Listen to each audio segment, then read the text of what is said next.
नमस्कार, मैं अभिषेक राज। दोस्तों, अभी हमारे साथ हमारे वकील साहब माननीय श्रीकांत सर बैठे हुए हैं और हम दिल्ली में हैं।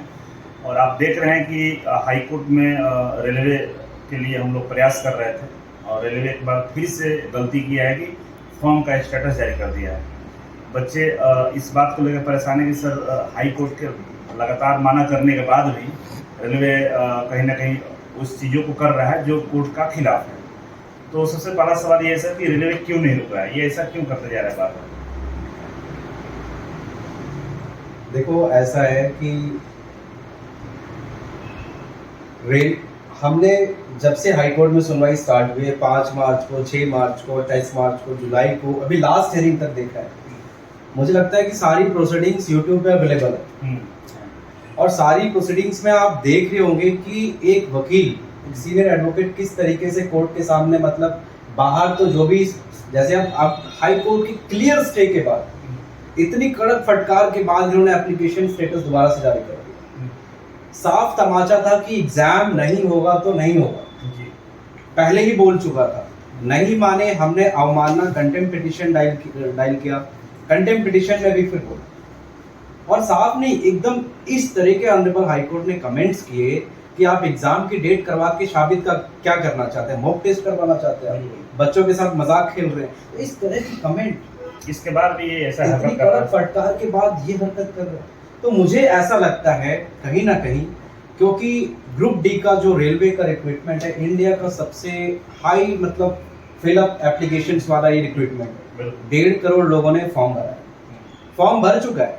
अब जो डिस्प्यूट्स हो रहे हैं, एग्जाम पे स्टे है, रेलवे का एकदम पसीने छूटे हुए कि एग्जाम कराएं तो कराएं कैसे। तो सर 8 तारीख को फिर सुनवाई है हमारी कोर्ट में जाएगी, उस दिन के इस बात को हम रख सकते हैं भाई रेलवे रुकने का प्रयास ही नहीं कर रहा है? ऑब्वियसली, और रख ही नहीं सकते हैं। मुझे पूरा भरोसा है कि इस बार हाई कोर्ट उनको सिर्फ मौखिक नहीं, लिखित तौर पे ऐसी फटकार मारेगा बहुत बुरी तरीके से।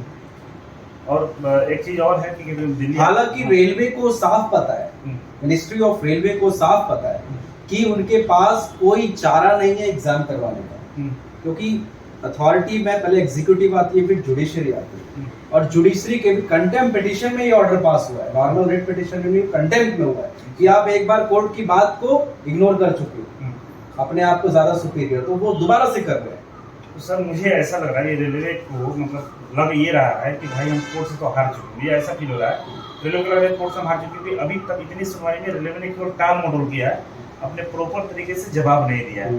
तो मुझे लगता है कि ये केस कहीं ना कहीं आईटीआई वाले बच्चों के पक्ष में पूरी तरह से जा चुका है कि अब हम लोग जीतने वाले हैं। बस थोड़ा बहुत रेलवे की जो नौटंकी कह सकते हैं चल रहा है, वो चल रहा है बस।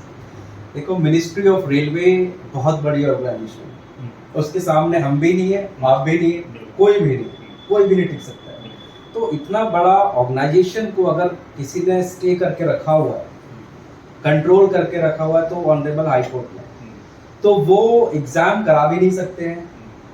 और दूसरी पोजीशन ये है कि अब वो इस परेशानी में है कि इतने सारे बच्चों का हमने फॉर्म भरवा लिया है, तो अब हम क्या ऐसा करें कि 1.5 करोड़ जो बच्चे फॉर्म भरे हैं, जिसमें मतलब सपोज करो कि 1 करोड़ तो 10th वाले होंगे, तो उन 1 करोड़ के सामने जो बेइज्जती हो रही है उसको हम लोग कैसे सहलियत करें। तो उसके लिए छोटा छोटा मतलब कभी आज एप्लीकेशन स्टेटस जारी कर दिया, जिससे उन बच्चे को लगे, जो भी कमेंट्स भी यूट्यूब में पढ़ रहा था, इतने मतलब रेलवे प्रवोक कर रही है, एक तरह से इनवाइट कर रही है बच्चों को इस तरीके से कोर्ट के खिलाफ कमेंट करने के लिए। आपने एप्लीकेशन स्टेटस जारी किया, अब बच्चे कमेंट कर रहे हैं यूट्यूब पे कि अब कोर्ट की क्या वैल्यू रह गई, अब कोर्ट की क्या वैल्यू रह गई, रेलवे तो जो मर्जी वो करेगा। तो कोर्ट के लिए कितना स्कैंडलस रिमार्क हो रहा है, जो बच्चे कर रहे हैं लेकिन प्रवोक रेलवे करवा रहा है। तो ये चीज को बर्दाश्त नहीं किया जाएगा ऑनरेबल हाई कोर्ट।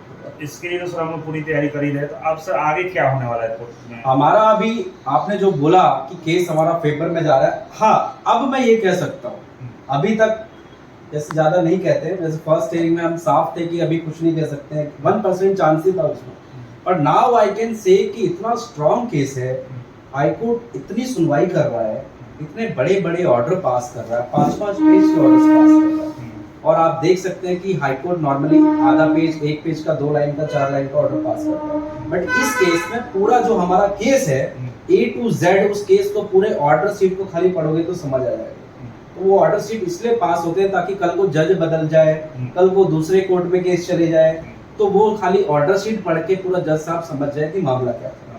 तो साफ साफ रख दिया है कि क्वालिफिकेशन चेंज नहीं हो सकती आपके एडवर्टीजमेंट इशू होने के बाद। साफ सीधी बात है। तो हम अभी सुप्रीम कोर्ट भी गए हैं, एक्स्ट्रा हमारा काम तो यही से हो चुका है, बट फिर भी हम बच्चों का इंटरेस्ट रखते हैं कि 1.5 करोड़ लोगों ने जो फॉर्म भरा है उसकी डेट ज्यादा लंबी ना जाए, परेशानी ना हो, तो हम आपके ही फेवर में हैं। ये काम रेलवे को करना चाहिए कि केस को जल्दी सुनवाया जाए। तो मतलब कुल मिलाकर हम लोग प्रयास ये करें कि बच्चों का एग्जाम जल्दी हो जाए, हाँ। बच्चों को ज्यादा नुकसान ना हो। हाँ। उसी लिए तो हम सुप्रीम कोर्ट जा रहे हैं कि भाई जितना जल्दी हो चीजें हो जाए और अदरवाइज हमको क्या लगी पड़ेगी, इसलिए हमारे क्लाइंट के फेवर में है। बिल्कुल सही बात है। तो पूरा प्रयास हमारा रहा, AITO का पूरा प्रयास रहा है कि भाई जल्दी चीजें सॉर्ट आउट हो जाए, बच्चों के जल्दी एग्जाम हो जाए, बच्चे ज्वाइन करें, क्योंकि हमारा उद्देश्य यही है। मेरा उद्देश्य ये नहीं है चाहे वकील साहब हो, चाहे AITO हमारे राष्ट्रीय मंच गौरव जयराम जी हो, सब लोग इसी में लगे हैं कि जितना जल्दी चीज़ें फास्ट हो। नहीं तो आप देखो कैट में हम लोगों ने 3-4 बार गए, हाई कोर्ट में कई बार हम लोग गए, अब लगातार छोटा सा इशू अगर तुरंत कोर्ट पहुंचते हैं हम लोग। नहीं तो दिल्ली से मैं पटना से दिल्ली में 3-4 बार आ चुका हूँ, तो क्यों आता हूँ? इसलिए कि आप लोग का काम जल्दी हो जाए और बढ़िया से हो जाए। तो सर बहुत बहुत धन्यवाद जुड़ने के लिए, थैंक यू सो मच।